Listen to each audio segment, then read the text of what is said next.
Come with me to the movies. So, yes, the other day I decided to go see Wake Up Dead Man, a Knives Out mystery. And considering I've never seen Knives Out in a theater, let alone Glass Onion, I wanted to take advantage of seeing Wake Up Dead Man on the big screen. And here I am. You can see me trying to get my ticket. And what was kind of funny about this is one, it's at Cinema West, aka like a country club cinema.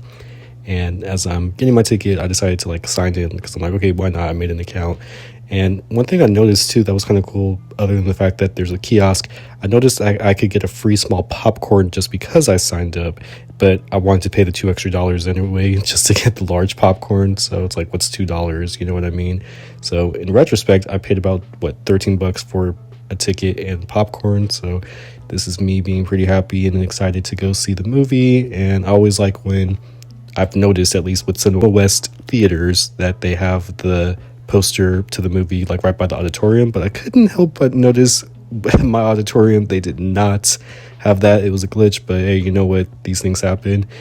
But yeah, this is me just lounging, recording the Dolby presentation, of course, but then obviously recording just the Netflix intro. I try my best to not be on my phone when I watch a movie, and I get pretty annoyed when people just pull their phones out. There's actually a couple next to me that pulled their phone out. At one point, I was kind of annoyed by that, but hey, I still was able to watch the movie, and here's my quick review on it.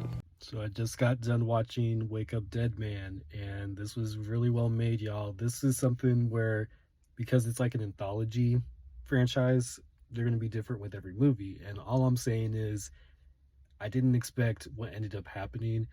And of course, too, I got to give credit where it's due. Daniel Craig always brings it as Benoit Blanc. This is pretty much his franchise, but he's not the main sole character. You know what I mean? He's somebody who pops up because it's like, hey, who can help me with this case and figure out who did this?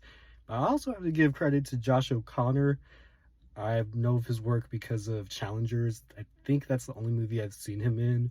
And of course, Glenn Close, Kerry Washington looked gorgeous in this. Jeffrey Wright's in this movie. He's not in it enough, but to me, he stands out as a performer in this. And everybody else in the cast does a great job as well. And this movie is, I'm not going to call it slow, but it is a slow burn. It does take its time. And I'm being granted, it's been a minute since I've seen Knives Out, let alone Glass Onion 2. I've only seen both those movies once. But what I'm saying is, at least with both movies, I felt like they were pretty evenly paced, or well paced rather. This one does take its time, but there is a payoff in the end, and it's a payoff that's worth it. And yeah, I can't wait for people to see this on Netflix. But I do think if you can, try to see this in the theater because it was made for them.